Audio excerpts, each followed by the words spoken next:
Buenas tardes, bienvenidos como siempre a nuestras actividades.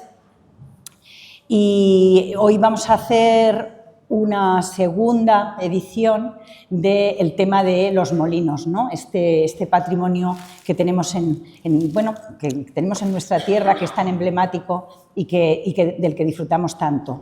La semana pasada Juan Bautista Sánchez Bermejo pues nos desguazó el molino y cómo se hacían cada pieza.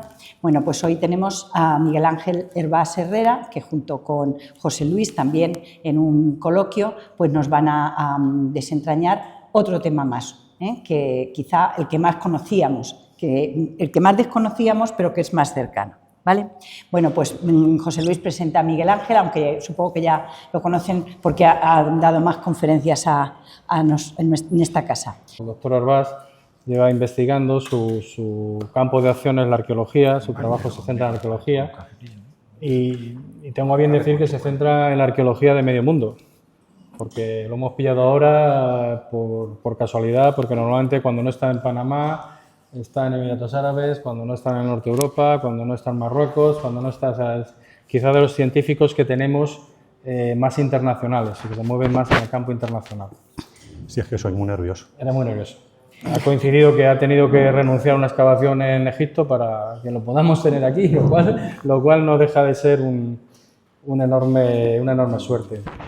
Estas dos conferencias, la anterior con Juan, que lo tenemos aquí, como la que vamos a tener hoy, conferencias, coloquios, debates, como lo quieran llamar, con Miguel Ángel, desde mi punto de vista son extraordinarias las dos, no solo por la calidad de los ponentes, sino por el modo de abordar el tema.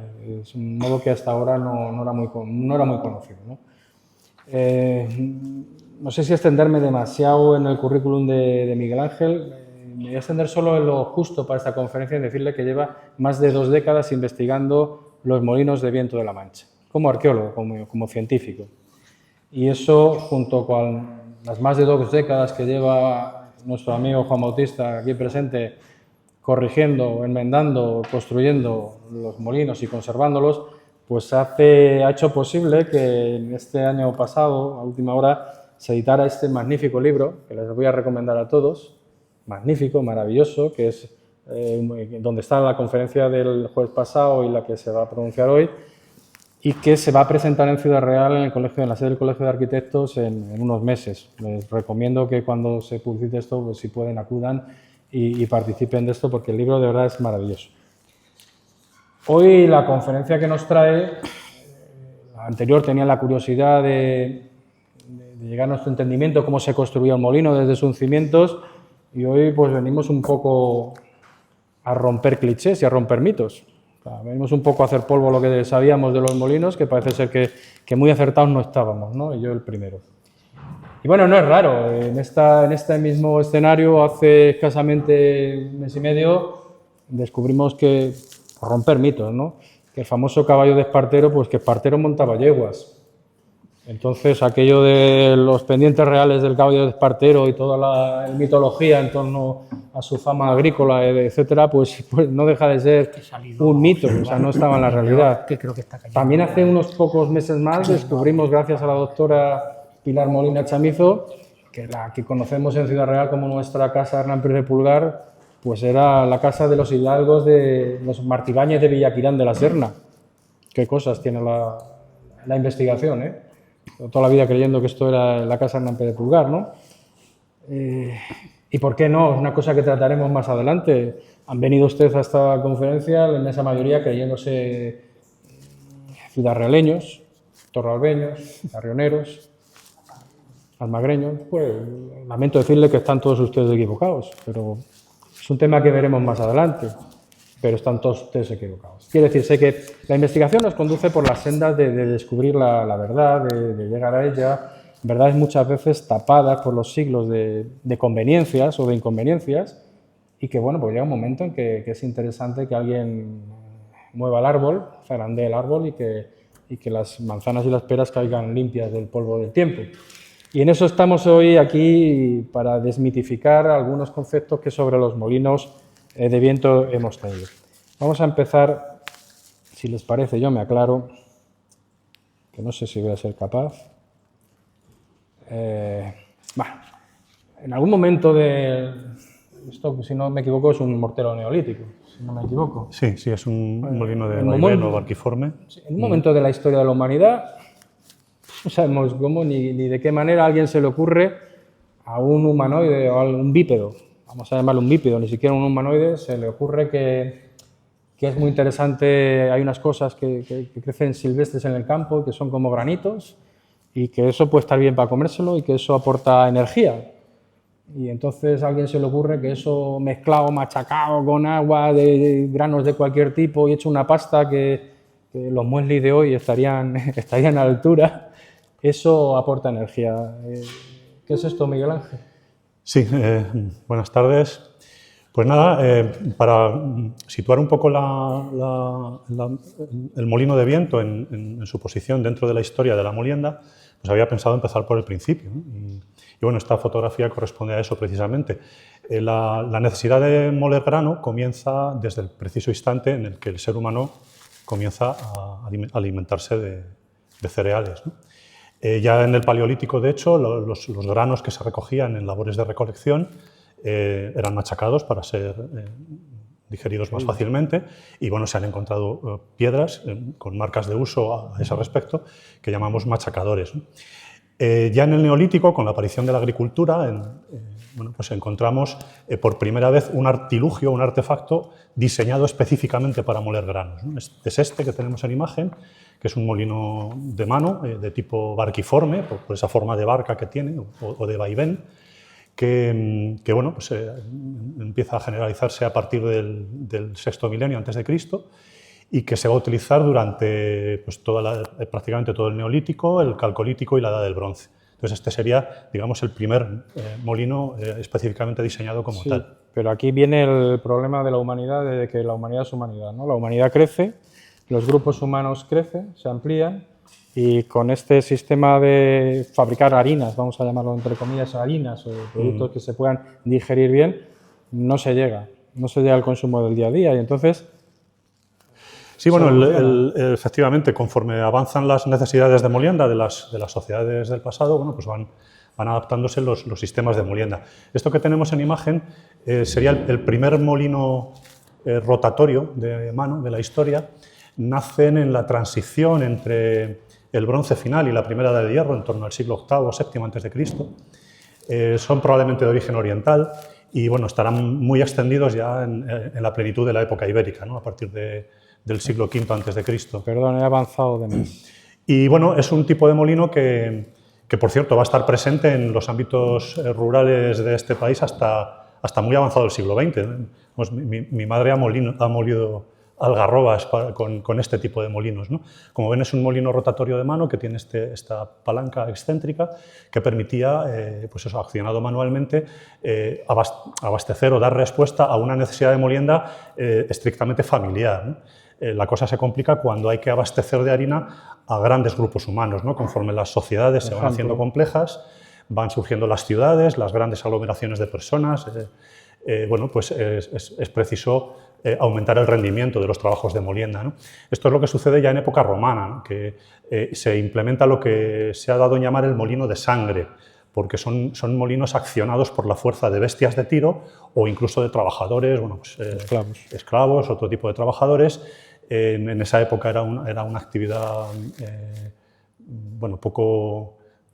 Uy, ¿están pasando solas? Sí, me temo. Perdón. Bueno, igual tiene alguna...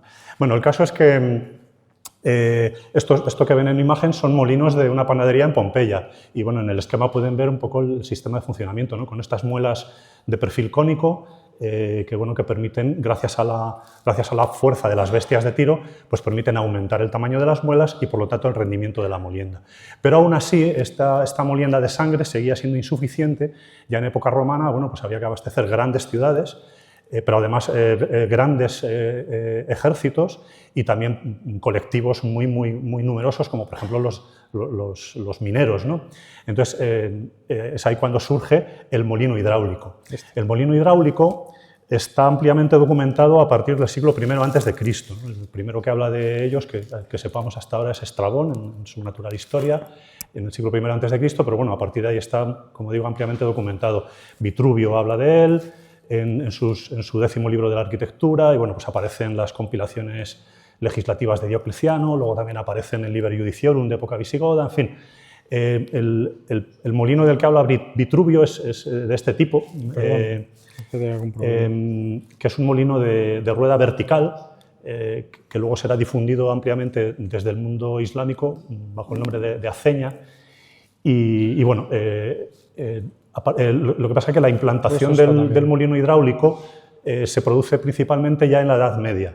A partir del siglo VIII, IX, se difunde por toda Europa, tanto en el mundo islámico como en el mundo mediterráneo islámico como en toda Europa, y bueno, va a suponer una enorme revolución. Es un invento que está en la base misma del gran desarrollo tecnológico y económico de la plena Edad Media.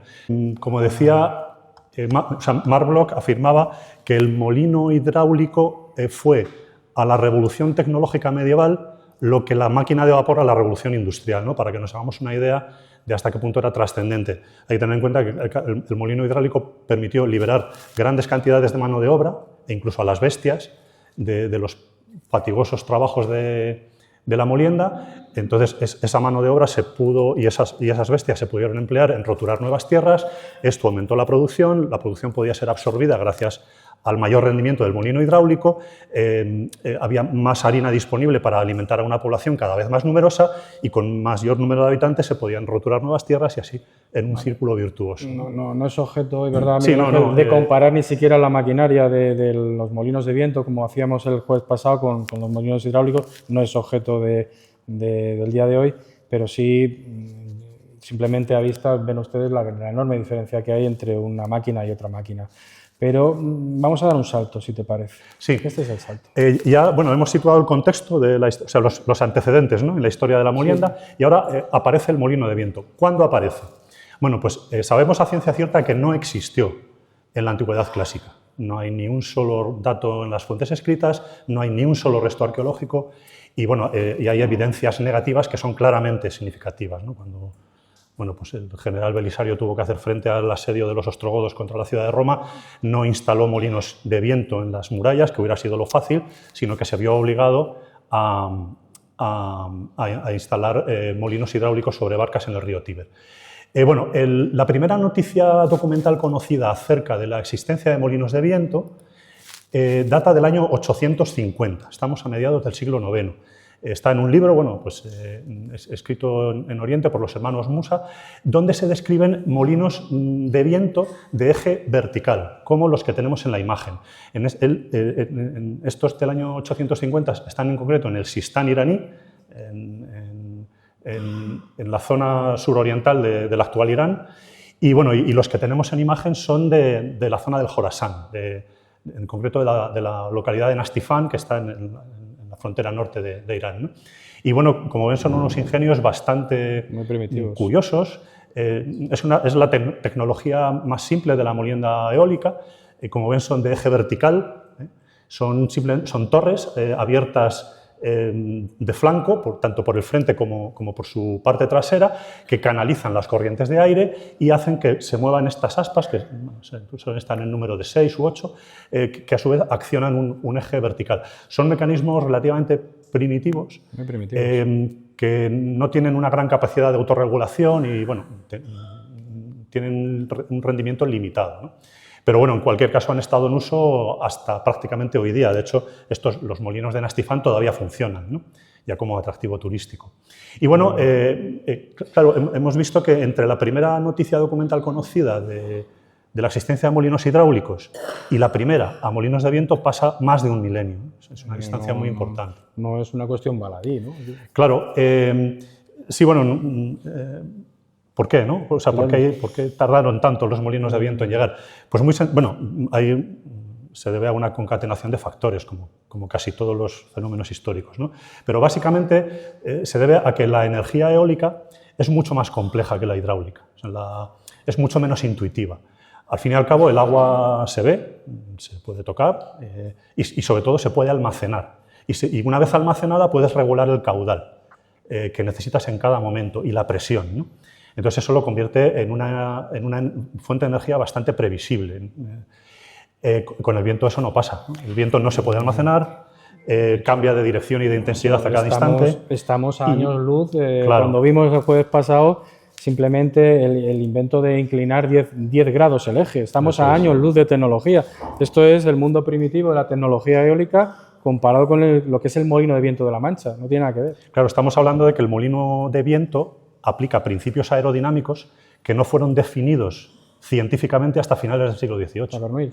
Entonces, claro, a base del viejo método de ensayo-error y de intuición, bueno, pues se llegaron a diseñar estos mecanismos cuya complejidad reside principalmente en el comportamiento aerodinámico, ¿no? Es decir, los molinos de vientos, no estos de eje vertical que se mueven por empuje, pero los de eje horizontal, que tienen un movimiento rotatorio con estos rotores de aspas o de velas latinas, se mueven gracias a una diferencia de presión, ¿no? Cuando el viento atraviesa un obstáculo, se genera una diferencia de presión entre la parte del viento que pasa por delante del obstáculo y la que pasa por detrás.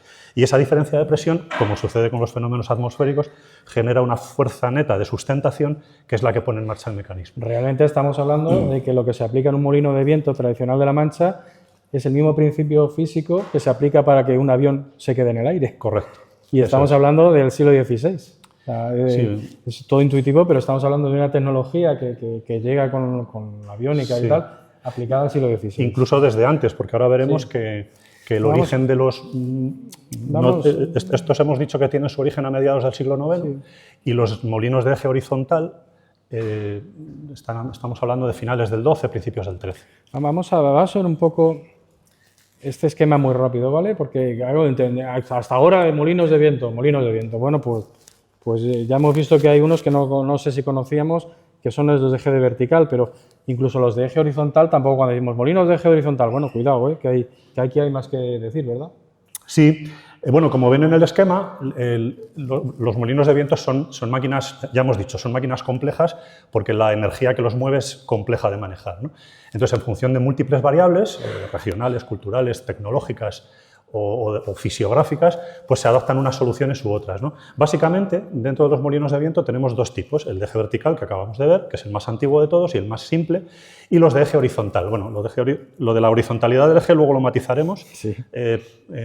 Pero bueno, dentro de los de eje horizontal, a su vez, tenemos otras dos grandes familias, que además tienen orígenes y canales de difusión diferentes, aunque coincidan en el tiempo, que son los molinos de tipo nórdico, por un lado, y los de tipo mediterráneo, por otro.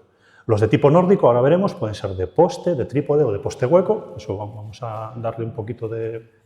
Sí, ahora le daremos vida. Con las fotografías. Y los de tipo mediterráneo, que básicamente son del tipo torre, familia a la que pertenecen, por cierto, los molinos de la Mancha, pues tienen múltiples variantes en función del diseño de la torre o incluso del diseño de los rotores, ¿no? Como vamos a ver. Vamos a volver a la imagen de atrás, la tenemos en la cabeza, en la retina, y nos vamos a esto que es el esquema de funcionamiento básico. Sí, esto es un dibujo de sección de estos molinos de viento de eje vertical, ya hemos hablado de ellos, son los más antiguos, los más simples. Parece ser, algunos autores han sugerido que pueden tener su origen en estos cilindros de rezo que aparecen en el Tíbet y en China, a partir del siglo VI, que, bueno, como ven, parecen anemómetros, ¿no? Entonces, bueno, pues el sistema de funcionamiento es prácticamente el mismo que el del molino de eje vertical. Pero, como decimos, este que ha pasado a la historia con el nombre de molino persa, se origina a partir de mediados del siglo IX en la zona de Irán, Afganistán.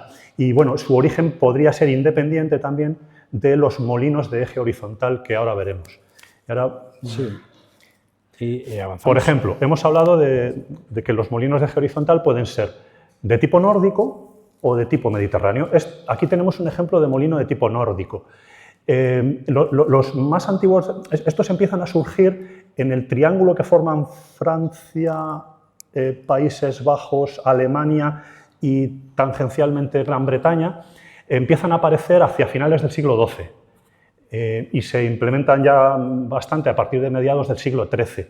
Estarán útiles hasta principios del siglo XV, en que serán los molinos de poste. Básicamente es una caja de madera fijada al terreno por medio de un poste vertical y dentro de la caja de madera están los mecanismos de molienda y acoplados a la cubierta las aspas. Pero en este caso lo que se orienta a la dirección del viento dominante en cada momento no es la caperuza del molino, como sucede en los que ya conocemos, que vimos sino todo el mecanismo, todo el edificio. Por eso giran sobre un poste. Claro, esto obligaba a construir máquinas muy pequeñas y bueno, tenía dificultades de estabilidad y de orientación, ¿no? El siguiente paso al molino de poste es el molino de trípode. Lo vemos en el esquema de la izquierda. Es simplemente una variante del molino de poste en la que ese poste lo que hacen es arriostrarlo por ese trípode, esas vigas de madera que le dan mayor estabilidad y que van a permitir construir máquinas un poquito más grandes. En cualquier caso, estos molinos, aunque tienen un rendimiento aerodinámico superior a los de eje vertical, tienen un rendimiento claramente menor al molino de torre, como luego veremos.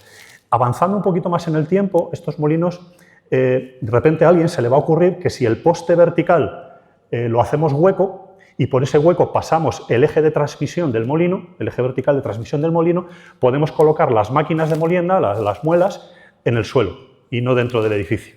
Y las escondemos entre las vigas del trípode, que lo cubrimos con estas cubiertas y hacemos un espacio interior. Eso permitirá que los molinos de trípode crezcan en tamaño y sean más, digamos, tengan un rendimiento mayor, ¿no?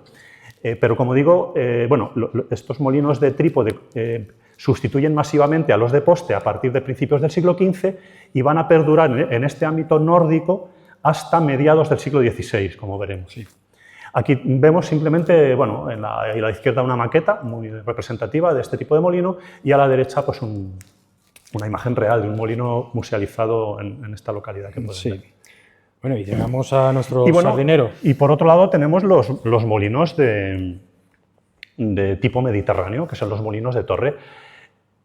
Como he dicho antes, tienen un canal de difusión distinto, aunque empiezan a difundirse más o menos en paralelo a los del tipo nórdico, lo hacen en ámbitos geográficos muy diferentes, con una tecnología sensiblemente o significativamente distinta y probablemente a partir de orígenes diferentes y de canales de distribución diferentes. En este caso, como pueden ver, si quieres vuelve a la de atrás, es que tiene que haber ahí algún... ¿Qué quieres buscar? Yo creo que si le das al pause... ¿Aquí? Cuando... Es que nos está jorobando la... Sí, es que debe haberse colado, debe haberse colado un intervalo. Nos está jorobando. No sé si podemos... No lo merece sé. la pena salir o... Bueno, es que ya salió, perdónennos. Bueno, una cosa de la... es que debe ser que el PowerPoint tiene un intervalo de estos de que pasa automáticamente y bueno... Nos está jorobando bien. Bueno, el caso es que estábamos diciendo que aquí tenemos un ejemplo prototípico de molino mediterráneo de tipo torre. La gran diferencia con el respecto al molino nórdico es que los edificios son fijos, no son orientables, lo único que es orientable es la caperuza que lleva acoplado, como ya mostró Juan en la conferencia del jueves pasado, o la mayor parte de los mecanismos de molienda. Entonces lo que se orienta es la caperuza. Bueno, son torres normalmente de planta circular, desarrollo cilíndrico vertical, con la cubierta orientable, como decimos, los ventanillos para ayudar en la orientación. En el molino manchego, bueno, pues solemos tener una sola puerta de acceso y bueno, pues aquí por ejemplo vemos un rotor de 4 aspas en celosía de contorno rectangular y simétricas, es decir, el eje del aspa pasa por el centro del aspa, ¿no? Sí, pero... y están arriostradas lateralmente por estos cables, estos tensores de acero que impiden la deformación lateral del rotor, pero si se fijan no tienen un sistema que vamos a ver después, que es el de arriostramiento radial desde delante. ¿Por qué? Porque los esfuerzos, los empujes del viento contra las aspas, en este caso son absorbidos por un par de vigas que refuerzan el eje longitudinal de cada aspa, la vela, que son el macho y el remacho. Y en la fotografía siguiente... Sí, vamos a verlo porque... Bueno, aquí se ve lo que está diciendo el macho y el remacho. Ahí se ve muy bien. Bueno, aparte de las 3 caras de los niños, que es una fotografía deliciosa, esto es de Isidro de las Heras, de la década de 1960, en Gambo de Quiztana. Pero bueno, lo que se ve muy bien en la imagen son la vela, el macho y el remacho. Esto, como ya decía Juan el jueves pasado, trabaja a modo de ballesta. permite absorber los empujes frontales del viento contra las aspas y además dota al mecanismo de una capacidad de autorregulación, ¿no? Esa capacidad de deformación que tiene frente a las diferentes intensidades del viento. Sí, pero ahora nos va a explotar un poco la cabeza, porque tenemos en la cabeza esta imagen del molino, la que hemos tenido siempre, pero sin salir de nuestro país empezamos a ver otras cosas. Claro, aquí, por ejemplo, ya vemos que hay variantes importantes, ¿no? Este molino, por ejemplo, que es del ámbito de las Islas Baleares, pues tiene la torre mucho más esbelta, tiene esa especie de alambor en la base, está montado sobre un cilindro macizo, elevado, que no vemos en los molinos manchegos. Aquí, por ejemplo, vemos que no hay ventanillos, también es una cosa llamativa en el sentido de que la orientación se hace a estima desde el exterior del edificio. Y bueno, el rotor es diferente de lo que hemos visto, ¿no? En este caso, en lugar de 4 aspas, tiene 6, pero siguen siendo aspas de encelosía simétricas de contorno rectangular. Lo que pasa es que ahora sí que están arriostradas, como pueden ver, por esa especie de mástil que sale del eje, del que penden una serie de tensores radiales que arriostran frontalmente las aspas para absorber esos empujes frontales del viento. ¿Y por qué este sistema no está en los molinos manchegos y sí en estos? Porque las aspas de estos molinos carecen de macho y remacho. Por lo tanto, no están reforzadas con ese sistema de ballesta que sí aparece en los molinos manchegos. Y vemos otros ejemplos. Y aquí, por ejemplo, vemos otra variante. Sigue siendo un rotor de 6. Bueno, en cuanto al edificio vemos que ya no es cilíndrico, ya es troncocónico, ¿no? Y respecto al rotor, aunque sigue teniendo 6 aspas, siguen siendo de celosía, pero ya no son de contorno rectangular, sino de contorno trapezoidal. Entonces vamos viendo múltiples variantes acerca de un mismo mecanismo. Y damos un paso más, ¿vale? Con este. Bueno, esto es de Canarias. Allí lo llaman molinas. Sí. Hay casos incluso en que la torre no es de fábrica, como hemos visto, sino es una especie de una estructura de madera en celosía que sostiene el rotor, las aspas, que aquí, como ven, también son trapezoidales, y todos los mecanismos de molienda quedan alojados en un edificio de planta rectangular que está en la base del terreno. Y por comparar, que aunque volvemos atrás... Bien, claro, hemos hablado antes del molino de tipo nórdico, que se da en la zona de Flandes, Flandes, Alemania, Francia, Inglaterra. Hemos hablado de los molinos de poste, de los molinos de trípode, de los molinos de poste hueco, y la siguiente evolución a partir de mediados del siglo XVI en esta zona es la incorporación de los molinos de torre. ¿Ven? Aquí ya son molinos de torre, donde lo que se orienta es la caperuza. O sea, ahí digamos que han importado la tecnología del molino mediterráneo en cierto sentido, pero son máquinas muy diferentes a las que estamos habituados a ver en el ámbito mediterráneo. Son edificios tremendamente altos. Esto en concreto se llama molino de galería. ¿Por qué? Porque llegan a tener tanto desarrollo en altura para optimizar el rendimiento aerodinámico de la máquina que los mecanismos de orientación de la cubierta quedan fuera del alcance del molinero desde el nivel del terreno. No había manera de poner palos de gobierno tan largos, ¿no? Sobre todo el efecto palanca no era el mismo. El caso es que se llegó a esta solución, construir un balcón perimetral a la altura adecuada para que desde ese balcón, que es lo que se llama galería, se puedan realizar las labores de orientación del mecanismo. Y un pasito más. Y bueno, aquí vemos soluciones diferentes. Aun habiendo importado la tipología de molino de torre, bueno, aquí vemos, por ejemplo, edificios poligonales de madera que están impermeabilizados, en este caso, para impermeabilizar ese edificio de madera, no solo en cubiertas, sino también en sus paredes, que tienen esta forma tronco piramidal, pues se utilizó, en este caso, paja de centeno, ¿no? Hay soluciones tecnológicas muy curiosas en este mundo y, sobre todo, se habían fijado en la diferencia de las aspas. Aquí ya no estamos viendo aspas simétricas, en las que el eje del aspa atraviesa por el centro de la misma, el eje longitudinal, sino que el eje longitudinal del aspa está en el frente de ataque. Esto es consecuencia de la evolución de los conocimientos aerodinámicos, se da a partir ya de finales del siglo XVIII, cuando la ciencia aerodinámica ha avanzado lo suficiente y se han optimizado los perfiles aerodinámicos. Al fin y al cabo, las aspas de un molino son perfiles aerodinámicos para optimizar el rendimiento de los molinos. Bueno, volvemos otra vez a casa. Sí, aquí estamos viendo molinos de tipo mediterráneo, de tipo torre, pero con rotores claramente diferentes. Son los que llamamos molinos de vela latina. Son molinos de varas. Ya no hay aspas, como pueden ver. Lo que tenemos son varas, en número par, 6, 8, 10. Voy a cambiar la imagen, sí, para que aprecien el tema, ¿eh? Entonces, Aquí, bueno, siguen manteniendo el sistema de arriostramiento radial desde el frente, porque las varas tampoco están reforzadas con machos y remachos, y lo que aquí se sustituye el aspa en celosía, que ya saben que sirve para ponerle las lonas encima y que esas lonas puedan recoger la energía eólica. Bueno, pues en este caso se sustituyen por velas triangulares, que son comúnmente conocidas como vela latina, ¿no? Y bueno, pues aquí tenemos un ejemplo magnífico de un molino de este tipo. Estos son muy frecuentes en el arco mediterráneo en general, los hay en Creta, en Grecia, en el campo de Cartagena, por ejemplo, en Islas Baleares también hay muchos de estos, en algunas partes de Andalucía, en Portugal. Y casi en La Mancha. Y casi en La Mancha, Sí. porque esto que enseñamos ahora Claro. es de Albacete. Efectivamente, este es el molino Pertusa de Albacete, en una fotografía, debe ser de principios del siglo XX, donde tenemos un rotor de varas. En el ámbito, en la Mancha de Monte Aragón, que es esta zona a la que pertenece este molino, claro, tradicionalmente esta región, esta zona geográfica, lo que hoy día es la provincia de Albacete, ha estado históricamente muy vinculada al mundo mediterráneo, ¿no? Ha tenido esa influencia oriental. Y eso se manifiesta también en el mundo del molino de viento, donde el prototipo de molino de viento manchego se ve modificado por esa influencia de la zona de Levante, de la zona de Alicante, del campo de Cartagena, con la presencia de rotores de vela latina, por ejemplo, de rotores de varas, o bueno, a veces la forma troncocónica del edificio, o la existencia de dos puertas enfrentadas para acceder al interior del molino, etc.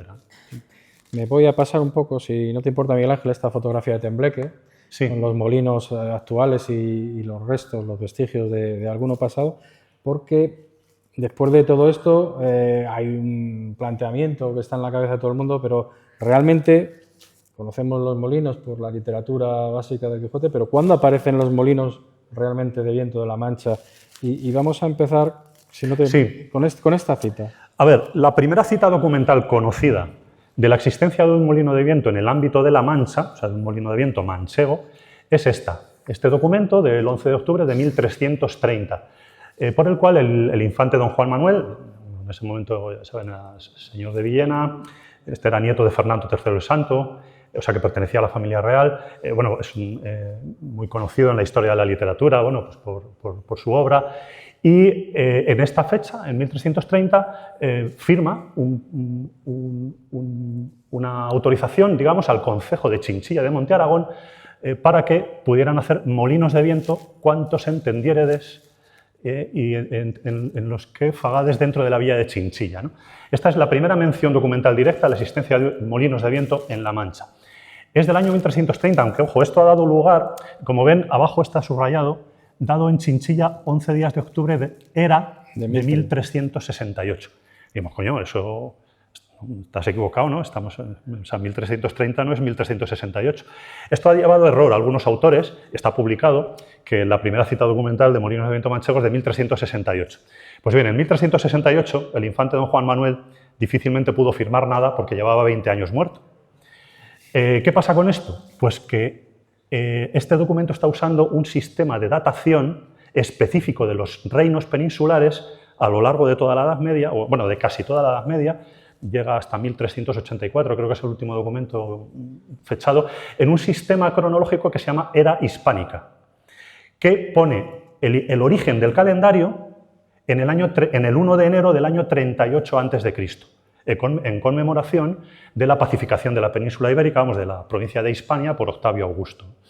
Esto es lo que se va a llamar Era Hispánica y, por lo tanto, para traducir las fechas expresadas en Era Hispánica a la era cristiana, tenemos que restar 38 años. Es decir, que el 11 de octubre de la era de 1368 es el 11 de octubre de 1330. Y ahí sí, el infante don Juan Manuel estaba vivo y podía firmar.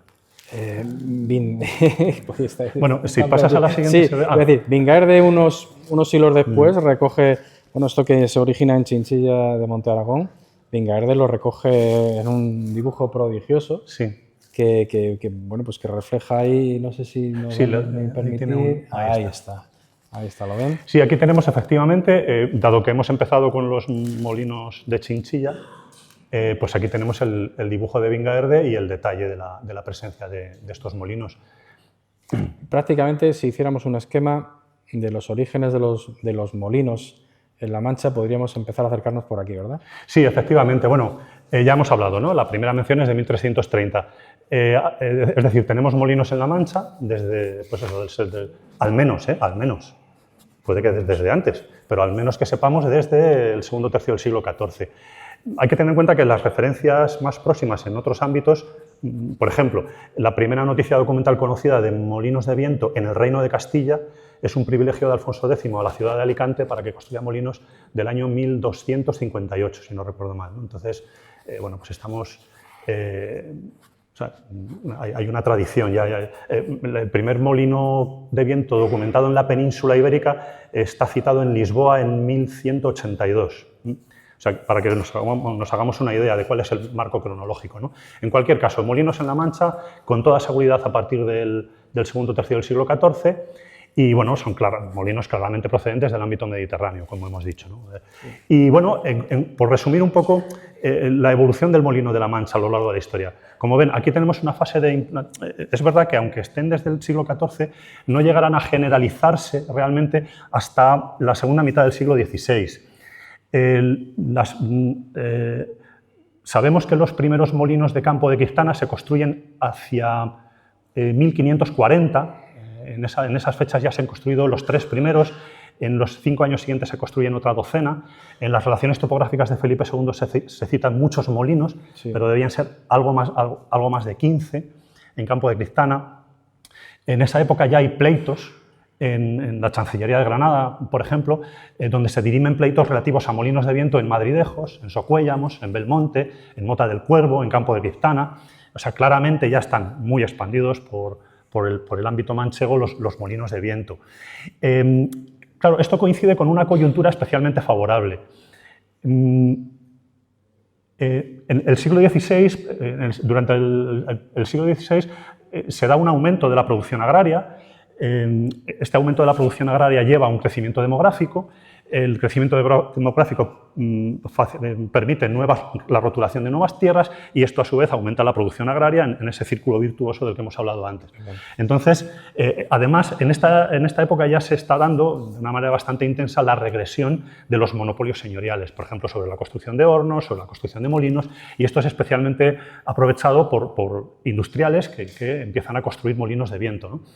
Y bueno, aquí también entra una innovación tecnológica determinante que aumenta muy notablemente el rendimiento aerodinámico de los molinos de viento. Y es que el eje del molino deja de ser completamente horizontal y pasa a tener un ángulo de inclinación de entre 10 y 15 grados en descenso hacia el interior del molino. Eso sitúa el plano de las aspas, del plano del rotor, en diagonal con respecto a la incidencia de las corrientes de viento. Y eso es lo que favorece la generación de diferentes presiones, el principio de Bernoulli y demás, que es lo que genera esa fuerza neta de sustentación y aumenta el rendimiento de las maquinarias. Esta innovación será decisiva y junto con otros factores explica que el molino de viento se difunda especialmente a partir de estas fechas. Esta es la locura de la que hablábamos en la conferencia anterior con Juan, de cómo se llega a la conclusión que hay que inclinar 10 grados ese eje o 15 grados para que el rendimiento de la máquina se multiplique por mucho, ¿no? Y es bueno, no sabemos, pero es una locura llegar a esa conclusión, ¿no? Y bueno, en cuanto a evolución, el siglo XVII en general fue bastante irregular. Bueno, el siglo XVII tuvo seguramente el clima más catastrófico de los tiempos modernos, esas catástrofes naturales de las que hablábamos también en otro libro, en el de Aquí nunca pasó nada, bueno, pues generaron continuas pérdidas de cosechas, hambrunas, epidemias, descensos de población, en fin, estas crisis de subsistencia fueron recurrentes y bueno, pues tampoco tenemos muchas noticias acerca de la situación de los molinos de viento en esa época, pero básicamente debió seguir las líneas generales de la economía de la región en ese momento. El siglo XVIII es otra fase de expansión. Aquí influyen, en cierto sentido, las políticas ilustradas de los Borbones, ¿no? Los Borbones, bueno, desde un primer momento pretenden aumentar la producción agraria, mejorar la industria, implementar el comercio, abogan también por el desarrollo de las ciencias y todo esto va a llevar a una época de bonanza económica, otra vez el círculo virtuoso del crecimiento de la población, roturación de nuevas tierras, etc. Aunque bueno, la segunda mitad del siglo será bastante más catastrófica y bueno, las catástrofes climáticas unidas a las propias deficiencias del antiguo régimen, o sea, del sistema económico del antiguo régimen, pues terminarán con estas políticas fracasadas, ¿no? Pero lo que sí se observa claramente es un crecimiento en el número de molinos de viento. Cuantificar los molinos de viento que había en el siglo XVI a partir de las relaciones topográficas de Felipe II no es posible porque las relaciones no los cuantifican. ¿no? Dicen que hay, en Campo de Cristana que hay muchos molinos, pero lo que sí observamos es claramente un aumento en el número de localidades que tenían molinos de viento en el catastro de Ensenada, que para estas tierras se fecha más o menos entre 1752 y 1759. Por ejemplo, el catastro de Ensenada, dentro del área de la región natural de La Mancha, inventaría 143 molinos de viento, de los cuales ahí tienen el desglose. Bueno, luego hablaremos de las demarcaciones territoriales, pero bueno, aquí ven un detalle muy interesante y es que en la demarcación territorial del Priorato de San Juan hay muy poquitos molinos. Eso tiene una explicación administrativa de la que luego hablaremos. Sí. En cualquier caso, el siglo XVIII sigue siendo un siglo de expansión del molino de viento en La Mancha. Y también el siglo XIX. Aunque el siglo XIX empieza mal, con la Guerra de la Independencia y las consiguientes crisis de subsistencia, de hecho, de la crisis demográfica provocada por la propia guerra, bueno, no se remontará casi hasta mediados de siglo, pero bueno, sí es cierto que a partir de 1833 las políticas económicas de los nuevos gobiernos liberales terminan por desmantelar el antiguo régimen. Bueno, se da la abolición de los señoríos, la abolición del mayorado, las desamortizaciones, todo esto pone en explotación nuevas tierras, sistemas productivos más eficientes y un crecimiento del área roturada, de la producción de cereal y, por lo tanto, de la demanda de molienda. Esto redundará en beneficio de la industria molinera. Y efectivamente vemos ese crecimiento también en las fuentes. Comparando el diccionario de Madoz con el catastro de Ensenada, hay un siglo entre medias, pues vemos que el diccionario de Madoz reúne 216 molinos. Eso significa más de un 50% más que a mediados del siglo XVIII, que 100 años antes. Y si nos vamos al nomenclator del Instituto Geográfico y Estadístico de 1860, vemos un incremento de casi un 20% más con relación a solo una década antes, ¿no? O sea, los molinos de La Mancha en esta primera mitad del siglo XIX están en amplia... De hecho, alcanzan su máximo de expansión en estas fechas, 1860. ¿Qué pasa? Que justo a partir de ese momento van a empezar a decaer y lo hacen de una manera muy brusca. ¿Por qué? De nuevo, por varias razones. Una de las principales es, bueno, por un lado, el descenso en el precio de los granos a partir de 1870. Luego tenemos la crisis de la filoxera en Francia, que, como saben, motiva que La Mancha se convierta en el principal viñedo de Europa. La vid es mucho más rentable que el cereal. Hay muchos municipios de La Mancha que sustituyen masivamente los cultivos de cereal por los cultivos de vid. Entre ellos Campo de Cristana. Entre ellos Campo de Cristana. En algunas localidades la vid se convierte prácticamente en monocultivo y esto, que generó unos grandes márgenes de riqueza para el campo manchego a finales del siglo XIX, porque, como digo, la vid era un cultivo mucho más rentable que el cereal. En cambio, tuvo la cruz, la otra cara de la moneda, fue una crisis ya insuperable para la industria de la molienda en general y de la molienda eólica en particular, ¿no? Y eso, unido a la implementación de las nuevas fábricas de harina, primero movidas por carbón, después por electricidad, que son infinitamente más eficientes que los molinos tradicionales, pues terminó por arruinar definitivamente la industria de la molienda de viento, ¿no? Por meter un poco el dedo en la llaga, decimos la crisis de la filoxera, la traída de los monocultivos casi del viñedo, y citaba yo antes Campo de Cristana. Campo de Cristana se convierte en un portento, vamos a llamarlo así, de potencia en cuanto a molinería, molinos y de viento, sí. Lo otra forma, y cambia hasta su fisonomía, porque todo el sistema de cuevas relacionadas con el Cerro de los Molinos realmente se construye en esta época, se construye cuando vienen nuevos trabajadores, no hay sitio, no hay donde alojarlos, no hay dinero por parte de nadie, y entonces, bueno, la solución es horadar el monte para habitar, y es lo que ha creado, pues, el sistema de cuevas de Campo de Cristana justo a la falda de los molinos, que no deja de ser interesante. Pero por meter un poco el dedo en la llaga, que parece ya que va siendo hora, hasta ahora hay se ha mantenido esa teoría, esa tendencia a decir que los molinos de viento en la Mancha proceden originalmente de Flandes, ¿no? Como estos, los veíamos antes. Sí, efectivamente, hay bastantes autores que han publicado esta teoría. Esta teoría es errónea, abiertamente errónea, y además parte de una premisa igualmente errónea. Esta tesis se fundamenta en la obra de un hispanista británico,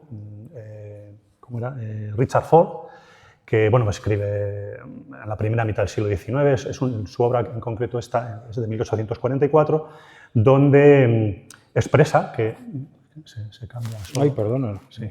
Expresa esta idea, él dice, afirma, que los molinos en la Mancha nacen a partir de 1575. Y esto coincide significativamente con la fecha en la que el Reino de España accede a la propiedad sobre el Condado de Flandes. El Condado de Flandes, bueno, había pertenecido a Carlos I por herencia paterna como condado, pero bueno, él lo dona, lo cede a su hijo Felipe, entonces infante, después Felipe II, en 1555, y a partir de ahí España accede directamente al dominio sobre Flandes. Entonces, bueno, pues parece evidente, ¿no? Joder, en 1555 los españoles llegan a Flandes, ven muchos molinos de viento, dicen, hostia, qué buena idea, la copiamos y nos la llevamos a la Mancha. Hacemos de chino, ¿no? Bueno, a priori es coherente, ¿no? Pero claro, tiene un fallo importante esta teoría, y es que los molinos de viento de la Mancha no empiezan en 1575. Ya hemos visto que como mínimo en 1330, si no desde antes, porque estaban en Alicante en 1258. Quiero decir que, puestos a copiar molinos, es más fácil para los manchegos irse a Alicante que no a Flandes. Y luego hay otro argumento incontestable, y es que, como ya hemos anticipado, en esta época la tecnología de los molinos de viento en Flandes, ahí lo que hay son molinos de tipo nórdico, que es una tecnología significativamente diferente a la tecnología del molino de viento manchego. O sea, a la Mancha no llegan molinos nórdicos, llegan molinos mediterráneos, no llegan del norte. Llegan además con otras preocupaciones, porque ahí claro, la preocupación era extraer agua, eran otros tipos de efectivamente, es otro tipo. ¿no? En todo caso, o sea, que evidentemente esa tecnología no viene de Flandes. Es más, precisamente a partir de mediados del siglo XVI, es decir, cuando España ya ha accedido al dominio sobre Flandes, es cuando los molinos de trípode, los molinos nórdicos, empiezan a ser masivamente sustituidos por los molinos del tipo torre, como ya hemos anticipado en fotografías de antes. Sí. Es decir, a ver si el viaje va a ser al revés, a ver si la innovación tecnológica fue desde España hacia Flandes, con esa incorporación del molino de tipo torre. Es decir, este argumento de que los molinos de la Mancha vinieron de Flandes hay que descartarlo radicalmente, porque es abiertamente erróneo. Y segunda salva. Dicen, no vienen de Flandes, pero hay muchos teóricos que dicen, pero estos vienen de las cruzadas directamente. Bueno, los molinos son importados de las cruzadas. Sí, ¿no? Esa hipótesis ofrece más dudas. Es decir, es más coherente, ¿no? Porque ahí sí que el molino de tipo que llega es el mismo, ¿no? el de tipo torre, ¿no? El tipo torre. Y además hay una coincidencia cronológica significativa.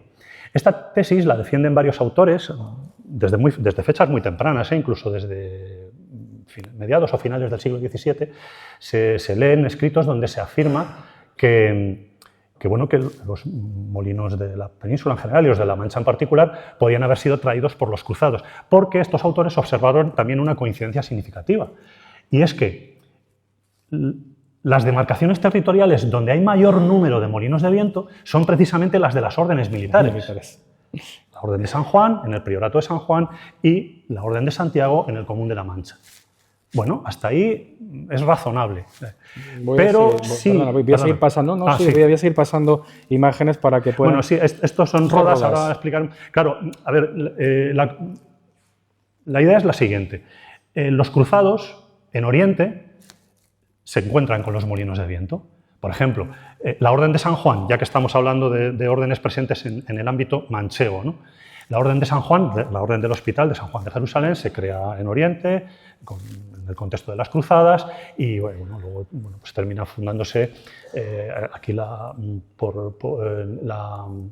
Priorato de San Juan, que primero tiene su cabeza en Consuegra y luego se trasladará cuando el prior se viene a vivir al Alcázar de San Juan, ¿no? La Orden de San Juan estuvo presente en Rodas desde 1309 a 1522 y luego en Malta desde 1530 a 1798. Ahí en Rodas, en Malta, había muchos molinos de viento. O sea, claramente los sanjuanistas vieron molinos de viento, los construyeron, los mantuvieron y los utilizaron. De eso no cabe ninguna duda. Ahora bien, resulta que los molinos de viento más antiguos conocidos en La Mancha son anteriores a los molinos de viento más antiguos conocidos en Rodas y en Malta. Por allá vamos mal, ¿no? Bueno, podría suceder que la investigación encontrase nuevos documentos que cambiaran esta relación, pero a priori, con lo que sabemos hasta ahora, los molinos de La Mancha son más antiguos que los de Rodas. Sí. Y por otra parte se da la circunstancia de que precisamente en la demarcación territorial de la Orden de San Juan es donde los molinos de viento de La Mancha aparecieron más tarde, porque por un tema de prohibición del prior, que bueno, prohibía la construcción de molinos de viento, prohibía expresamente la construcción de molinos de viento porque quería mantener sus privilegios señoriales sobre las rentas de los molinos hidráulicos, pues resulta que los molinos del campo de San Juan no aparecen hasta finales del siglo XVIII. Bueno, a ver, esta prueba es meramente circunstancial, quiero decir que podríamos admitir la idea de que los sanjuanistas importan la tecnología y luego no la usan. Bueno, ahí podríamos admitir pulpo como animal de compañía, pero en cualquier caso, lo que quiero decir es que la hipótesis del origen cruzado es más coherente o menos rechazable que la del origen de Flandes, pero los datos de las fuentes escritas no nos permiten fundamentar esa hipótesis, no la demuestran. ¿Vale? Bueno, hemos ido poniendo imágenes de distintos sitios relacionados con esta teoría. Sí, aquí vemos molinos de viento. Ah, por cierto, aquí hay una cosa muy interesante, no sé si es esta, sí, dale ahí a ver. Sí, mira, ahí se ve el detallito, ¿verdad? Esos son molinos de viento construidos sobre las torres de las murallas. Esto es muy frecuente. De hecho, la inmensa mayoría de las noticias documentales presentes en las fuentes escritas sobre molinos de viento en Oriente, en fortalezas cruzadas además, relacionan los molinos con las murallas. Claro, el molino de viento del tipo torre está perfectamente adaptado desde un punto de vista geométrico y constructivo a ser instalado sobre las torres de las murallas, ¿no? Esto es muy característico. Es algo que se documenta perfectamente en las fortalezas orientales, pero que también se importará a Europa. Los hay, bueno, aquí estamos viendo, creo que es una ciudad alemana, Neuss, ¿no? Sí. Los hay en Alemania, los hay en Francia, y bueno, aquí no, en los dibujos la documentación gráfica no deja lugar a dudas, ¿no? Yo creo que hay otro ejemplo más adelante. No, este es vale. Pero bueno, ha quedado claro el... Bueno, ya tenemos dos varas rotas, vamos a por la tercera, ¿no? Existe también, sobre todo con la distribución literaria de la obra universal del Quijote, los viajeros del XIX, etcétera, que los molinos de La Mancha, eso es una plaga prácticamente, que ocupa todo el territorio y que bueno, no hay sitio que no tenga sus molinos y que por eso es la señal de identidad de La Mancha, ¿no? Pero bueno, tampoco esto es exactamente así. Claro, ¿qué pasa? Que ya saben que Cervantes hizo universalmente famosos a los molinos de viento de La Mancha por la aventura del capítulo 8, ¿no? De Don Quijote contra los gigantes.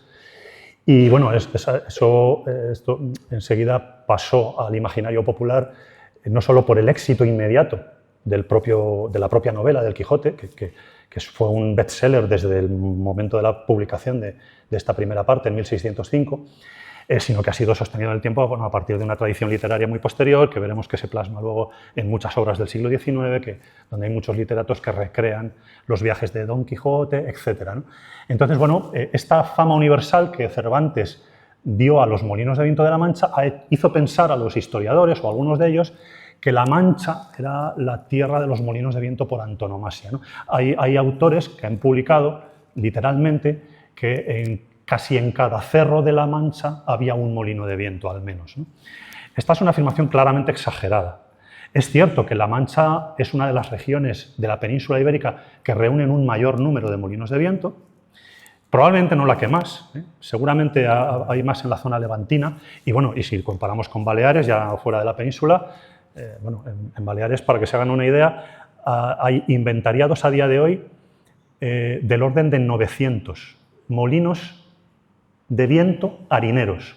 Pero si le sumamos los mecanismos de aspas que bombean agua, que serían tecnológicamente equiparables al molino harinero de viento, estamos hablando de casi 3.000. O sea, La Mancha, no podremos decir que La Mancha es la región española con mayor número de molinos de viento, porque no es así, ¿no? Y además no estuvieron, o sea, el reparto de molinos de viento en la región no fue muy desigual. De hecho, bueno, ya han visto en la diapositiva anterior, veían que La Mancha es una región natural, es probablemente de las más extensas de la península ibérica, es una región natural de 30.000 kilómetros cuadrados, que como ven abarca partes muy importantes de 4 provincias. Y bueno, pues es una región, hombre, tiene unos condicionantes fisiográficos muy homogéneos, pero es muy extensa, ¿no? Y hay muchos factores que influyen en la mayor o menor presencia de molinos de viento en cada demarcación territorial. Se ha observado que los molinos de viento de La Mancha están presentes principalmente en 3 demarcaciones. ¿Y ahora qué son? El Priorato de San Juan, tenemos ahí los principales puntos de presencia de molinos, Consuegra, Alcázar de San Juan, Herencia. Luego tenemos el común de la Mancha Santiaguista, donde tenemos, bueno, por supuesto, Campo de Criptana, el Toboso, en fin. Y luego tenemos la Mancha de Monte Aragón, que, bueno, pues está vinculada históricamente al señorío de Villena, ¿no? que sería el otro gran centro de distribución de molinos de viento. ¿Qué pasa? Que aquí desde mediados del siglo XVI, claro, esta es una región donde las grandes corrientes fluviales, capaces de tener molinos hidráulicos poderosos que muelan durante todo el año, son relativamente periféricas, ¿no? Tenemos el Tajo al norte, el Guadiana al sur, el Júcar al este, y los ríos del interior, el Záncara, el Cigüela, el Córcoles, el Riánsares, pues son ríos mucho más estacionales, con mucho menos caudal, más imprevisibles. De hecho, muchos autores señalan que la principal expansión del molino de viento en la zona de La Mancha a partir de mediados del siglo XVI coincide significativamente con un periodo de sequía extrema que está documentado en las relaciones de Felipe II. Por ejemplo, el río Záncara, las relaciones de Felipe II nos cuentan que estuvo sin agua durante 40 años, entre 1505 y 1545. Eso explicaría la implementación del molino de viento, ¿no?, en estas zonas. Pero, bueno, Sí, ¿quieres ver la formación de molinos de Consuegra? Lo que quería decir es que estas 3 demarcaciones territoriales, desde el punto de vista fisiográfico, tienen esta limitación para los molinos hidráulicos por un lado y unos horizontes muy abiertos y muy bien ventilados por otro, lo que favorece la implantación del molino de viento. Aquí, por ejemplo, tenemos del Priorato de San Juan, tenemos el ejemplo de Consuegra, ¿no? Sí, vamos a ir un poco deprisa con estas imágenes. Consuegra, donde, bueno, Alcázar de San Juan, ya hemos dicho que aquí los molinos surgirán ya a finales del siglo XVIII, son mucho más tardíos que los del Común de la Mancha. Eso es Alcázar. Esto es un plano topográfico de Alcázar de 1884 y vamos a ver la superposición. Aquí, como ya en esta época, en Alcázar ya había 16 molinos de viento, ¿vale? Esto es una imagen del catastro Ensenada de Campo de Criptana. Fíjense qué detalle tan estupendo. Es curiosísimo, esto sí, a mí me vuelve. Cómo representan de una manera abstracta los molinos de viento con su palo de gobierno y su deto. De hecho, solo hay 2 representaciones, una esta que está señalada y otra a su izquierda que verán, que es el mismo molino, que son las 2 grandes concentraciones molineras. No significa que hubiera un molino en cada sitio, sino que había una concentración molinera. Eso es, efectivamente, en Campo de Criptana hay 2 grandes concentraciones, una al norte del núcleo urbano y otra en la frontera con Alcázar de San Juan. Y bueno, hay algún dibujo del catastro Ensenada donde el molino de viento se representa así, pero con una aspa en el palo de gobierno que representa el borriquillo. Es absolutamente maravilloso. Bueno, aquí también trabajos topográficos de 1884 de Campo de Criptana con los molinos señalados. Aquí se ven 18, los otros 16 estarían, como digo, en el otro ámbito al noreste de... Esto es Villarrobledo. Villarrobledo es otro de los grandes centros molineros, en este caso de la Mancha de Monte Aragón, que tanto en el catastro de Ensenada como en el nomenclator de 1860 figura con 20 molinos de viento. Por ejemplo, esto es Belmonte. Aquí Belmonte en el dibujo de Vingaerde aparece con 7 molinos. El catastro de Ensenada, así de memoria, creo que le asigna 11 y en cambio en los mapas de 1884 ya aparece solo con 4. Bueno, también hay fluctuaciones en esto, ¿no? Sí, perdón, en Belmonte lo había dicho bien. Y bueno, y lo que tenemos a continuación es un ejemplo simplemente del estado actual de los molinos de Belmonte. Sí, dejar un poquito, ¿qué? Aquí, esto es una curiosidad sí es absoluta. una curiosidad muy interesante. Aquí paren un poco, paren el carro, porque esto es una curiosidad muy interesante. Fuera de estas 3 demarcaciones territoriales, Priorato de San Juan, Común de la Mancha, Mancha de Monte Aragón, también hubo molinos de viento, manchegos, pero muchos menos. Contados. A partir del mediados del siglo XIX algunos más, pero hasta el siglo XVIII muy contados. Y, sin embargo, hemos traído esto aquí porque es un ejemplo curiosísimo. Esto es un dibujo de Francisco Lobato del Canto, que es un ingeniero castellano del siglo XVI, que publica este dibujo en una de sus obras y lo asigna a, bueno, pues eso, es un molino que dice que un tal Gaspar Rótulo construyó en un cerro en Almagro, ¿no? Y es un molino que llamó mucho la atención de los ingenieros, porque bueno, no es fácil de interpretar, pero si se fijan, bueno, de entrada tiene un error gravísimo, y es que coloca el eje principal, el eje horizontal del molino, encastrado en la fábrica. Esto es imposible, porque si no el mecanismo no se podría orientar. Es un error de dibujo clarísimo del ingeniero, ¿no? Pero luego, como ven, tiene un primer juego de rueda catalina y linterna arriba. Esa linterna transmite el movimiento del eje rotatorio del eje horizontal, lo transforma en vertical al eje que va hacia abajo, y el eje de abajo tiene una especie de rueda catalina horizontal que conecta con un par de linternas. El dibujo es muy difícil de interpretar, pero bueno, teniendo en cuenta el error que comete el ingeniero en el primer paso, pues no sería extrañar que lo recordase mal, pero no deja de ser curioso, ¿no? Es curiosa también la anotación que hacen en el siglo XVI, que dice el más costoso que se había visto en España. Esto debió ser de un experimento, de esos que hemos dicho alguna vez, algún experimento tenía que haber, y esto muy bueno no tuvo que ser, porque no perduró mucho en el tiempo. Bueno, entramos en otra idea, en otro tema. Sí, sobre sí, que se ha dicho siempre que claro, se le ha atribuido, por esa fuerza que cogió en la literatura y que ha cogido en el conocimiento universal del molino, se le ha atribuido un peso económico al molino sobre la economía del imperio, que creo que se ha desmontado también en este caso, o que Miguel Ángel ha desmontado, ¿no?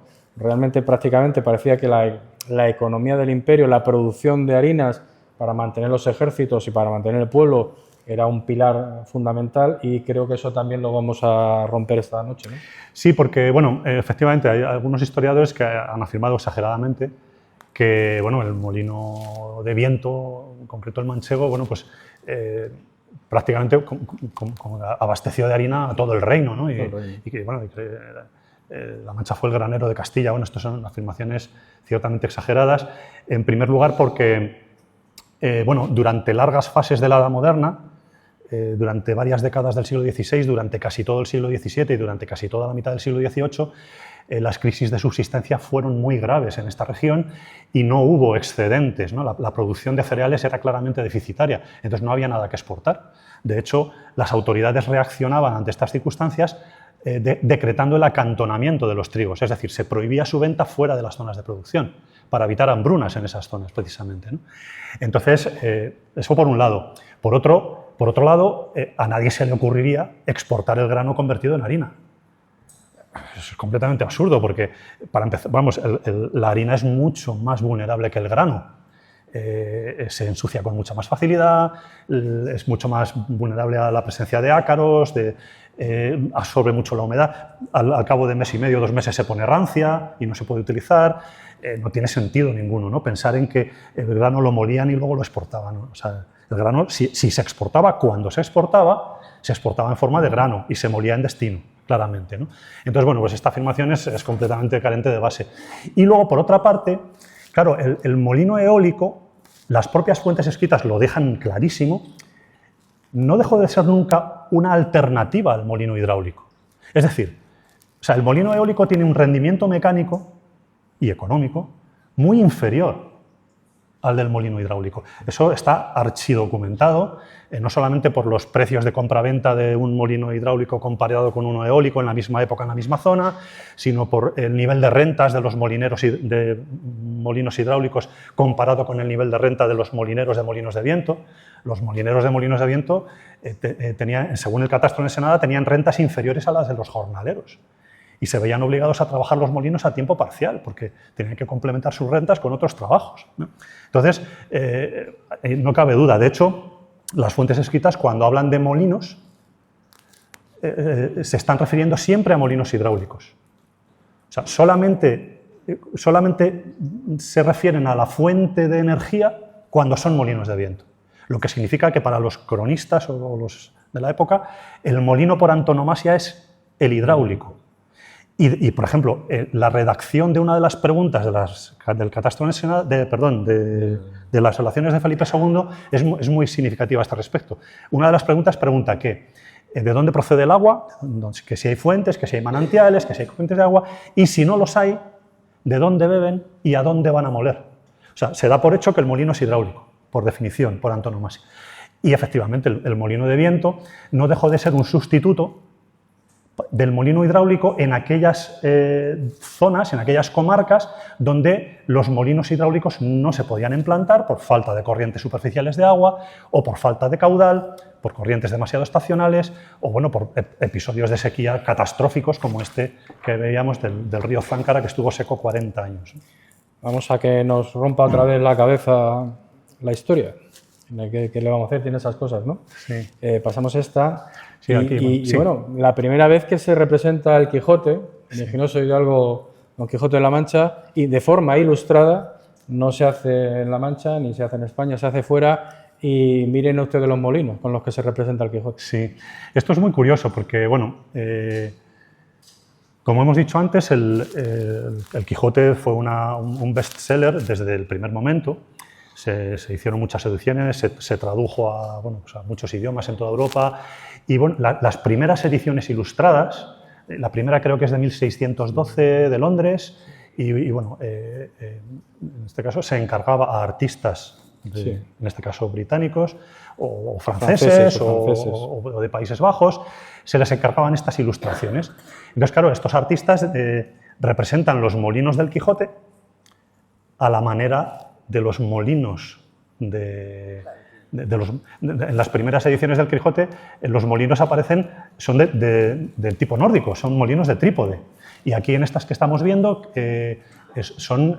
bueno, ahí los vemos, ¿no? Sí. A la derecha, molinos de trípode, y si no, son molinos de tipo torre, pero claramente nórdicos, ¿no? Con estas formas distintas que hemos visto antes. Esto, claro, el éxito o digamos el hecho de que el molino de viento manchego se convirtiera en un símbolo identitario de toda una región y adquiriese fama universal fue gracias principalmente a Cervantes, pero también a una retahíla interminable de literatos posteriores, principalmente del siglo XIX, bueno, también gracias a las ediciones ilustradas, que recurrentemente ilustraban la portada del libro con molinos de viento, en alusión a este capítulo que tuvo un éxito especial, ¿no? Desde el primer momento, ¿no? De cara al gran público. Pero es que además, como digo, literatos posteriores, principalmente del siglo XIX, escribieron sobre las rutas del Quijote, se convirtió casi en un género literario en sí mismo, y bueno, pues esto contribuyó a perpetuar o a potenciar esa fama universal de los molinos de la Mancha, ¿no? Les voy a poner una curiosidad, una anécdota. La primera vez que se dibuja a Superman en España, de los años 60, lo dibuja Speed, y este hombre no había visto, ni en España se había visto Superman, no se sabía que era Superman. Entonces a este hombre en la editorial le dijeron, no, es un tío muy musculado que va como con calzoncillos integrales y un pijama integral y lleva los calzoncillos por fuera.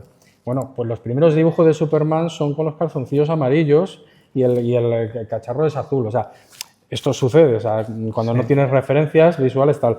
Si les ponemos solo esta, porque son ilustraciones de Doré, pero con grabados de Pizan, magníficos grabados de Pizan, que es lo mismo. Esto es de 1650 y en 1650 seguimos persistiendo en el error.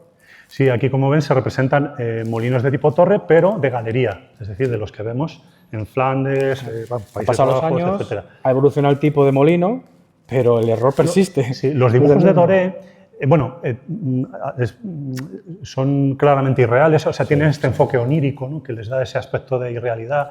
Entonces, bueno, pues no tienen tanto valor documental como podrían tener otros, pero bueno, claramente está representando molinos del norte de Europa, no manchegos. De hecho, la primera edición ilustrada del Quijote en la que se representan molinos de viento del tipo manchego será del año 1780, que es la segunda edición ilustrada en español, si no recuerdo mal, promovida por la Real Academia. O sea, solo han tenido que pasar 175 años para que se corrija un error tan básico, porque uno de los capítulos fundamentales del Quijote se representa en condiciones. Vamos a acabar, que es tarde, que hace frío, simplemente con una pregunta. Miguel Ángel, aparte de investigar los molinos durante muchos años y trabajar sobre ellos junto a Juan, pues ha tenido yo creo que el gusto y el placer de recuperar los últimos vestigios de edificios molineros, por ejemplo, del Campo de Cristana, que se han puesto, vamos a decir, bonitos para el público para que se puedan aprender. De ellos se aprenden muchas cosas, como él mismo me ha dicho, porque al ser solo restos de esos edificios molineros, sí se ve su fábrica, se ve su sistema constructivo, que no podemos ver en los edificios acabados o corregidos actualmente. Y la pregunta es realmente ¿en qué estado se encuentran los molinos de viento de Castilla-La Mancha, de la región? Bueno, pues hay un poco de todo. Hemos dicho antes que a finales del siglo XIX la industria tradicional de la molienda en general y la eólica en particular entran en una gravísima crisis, bueno, pues por esta concatenación de factores, la aparición de la vid, la reducción de las extensiones dedicadas al cereal en la zona de La Mancha, la aparición de las fábricas de harina modernas, ya movidas por carbón o por electricidad. Y bueno, pues los molinos de viento quedan abandonados, lógicamente, y bueno, se arruinan en poco tiempo, ¿no? Son mecanismos que requieren un mantenimiento constante. Y bueno, en esta foto en concreto vemos una comparativa, ¿no? muy significativa. Es el mismo molino, es el molino Infanto de Campo de Cristana. Además, la foto está hecha casi desde el mismo sitio, como pueden comprobar. Y bueno, es el estado del molino Infanto antes de su restauración y el estado del molino Infanto en la actualidad. La año 79, la foto es del año 79. Sí, la de la izquierda es del 79 y la de la derecha debe ser pues, de 2018, 2020, no sé muy bien. Bueno, el caso es que la recuperación de los molinos de viento comienza bueno, a mediados de los años, a mediados del siglo XX, en los años 50, por iniciativa bueno, de muchas personas, pero principalmente de Gregorio Prieto, el artista, bueno, pues muy preocupado por el estado de los molinos entonces, fascinado por ese valor identitario, esa enorme calidad estética que le conceden al paisaje manchego. Y bueno, pues él, con sus influencias y su trabajo, pues se pone a defender los molinos, a luchar por su conservación. Y él, por ejemplo, en el caso de Campo de Cristana, que en este Campo de Cristana sería un ejemplo paradigmático de cómo hacer bien las cosas, ¿no? En Campo de Cristana quedaron 3 molinos históricos, que ya lo sabemos de la conferencia del jueves pasado, Sardinero, Infanto y Burleta, y hay otros 7 que son reconstrucciones paisajísticas de la década de 1960, por iniciativa de Gregorio Prieto y bueno, pues muchas personas implicadas en el proyecto que pretenden recuperar ese valor, ¿no? Y bueno, pues en Campo de Cristana el ayuntamiento históricamente ha apostado muy fuerte por la conservación de los molinos. Probablemente los molinos de viento son en este municipio el elemento de patrimonio cultural más valioso, o al menos internacionalmente más conocido. Y bueno, pues se ha invertido mucho en la recuperación de estos molinos. Bueno, ya vimos el otro día el trabajo inconmensurable que ha hecho Juan en la recuperación de los molinos, no solamente de los molinos como entes físicos, sino en la recuperación de los oficios que permiten mantener estos edificios y ponerlos en marcha, ¿no? Y bueno, es muy importante que aquí, en este caso concreto, se han aplicado criterios de restauración profesionales, como por ejemplo el criterio de mínima intervención y los criterios de autenticidad formal, funcional, estructural y material. Esto es muy importante porque luego vemos restauraciones en sitios cercanos que no están tan bien hechas. Bueno, a lo mejor vistos desde lejos, pues sí, parecen lo mismo, pero cuando te acercas ves que las aspas, por ejemplo, son metálicas y son planas. Entonces, claro, esto no hay manera de entenderlo desde un punto de vista puramente mecánico, ¿no? de aerodinámica, ¿no? O sea, entonces, en Campo de Cristana, por ejemplo, esto se respeta a rajatabla, ¿no? O sea, las aspas, incluso de los molinos no históricos que no van a poder moler nunca porque no tienen maquinaria dentro, incluso el diseño de esas aspas es absolutamente funcional. con su alabeo, con sus teleras, y esto es muy importante. Bueno, también hay otros sitios donde se está haciendo muy bien, Alcázar de San Juan, Consuegra, hay otros lugares donde bueno, pues los molinos están bastante abandonados y bueno, pues en general habría que abogar a estas alturas de la película ya no tanto por la reconstrucción de molinos como por la conservación de las ruinas, que por cierto, ahí también Campo de Criptana ha hecho una labor pionera con la consolidación que se hizo en 2022, creo recordar, de las ruinas de los molinos de Castaño, Paletas y Burillo, que efectivamente no se han reconstruido porque no debíamos reconstruirlas, sino que se han consolidado para que sirvan como testigo inalterado de lo que fueron los molinos realmente, ¿no? En esta intervención se pudo, por ejemplo, averiguar por primera vez cómo eran realmente las eras de los molinos, que era una cosa que hasta entonces no sabíamos. Y bueno, pues esta imagen ilustra un poco ese proceso, ¿no? Ese trabajo por la recuperación integral. En este caso vemos el conjunto de molienda completo, que yo creo que es el único de toda La Mancha, con molino y silo. El silo que ven en primer plano, que ahora está estupendo y bueno, pues luce muy bien, estaba completamente enterrado y hundido hasta, no me acuerdo, 2014 o 2014 creo que es. Sí, entonces el ayuntamiento, por iniciativa del ayuntamiento, se llevó a cabo la excavación arqueológica del interior del molino, la recuperación de las piedras de la bóveda y la reconstrucción volumétrica del edificio tal como había sido en su origen, de tal manera que ahora tenemos funcional y visitable un conjunto completo de molienda, con silo y molino, ambos funcionales, ¿no? Sí, hay que agradecer a los ayuntamientos que están defendiendo esta gestión del patrimonio activa, porque el coste de mantener un molino, mantenerlo simplemente, no ya en funcionamiento, mantenerlo, estamos hablando de madera, de elementos vivos que además soportan, muelan o no, la tensión del viento, la tensión atmosférica, de los agentes atmosféricos, y el coste es muy elevado, realmente es muy elevado. O sea, los ejes hay que cambiarlos cada X tiempo, las aspas hay que cambiarlas, aunque no se usen, porque los agentes atmosféricos, como digo, los deterioran. O sea, el agua, la lluvia, el frío, el calor, lo deterioran. Y hay que echar ahí una lanza. Pues Miguel Ángel, si alguna cosa más...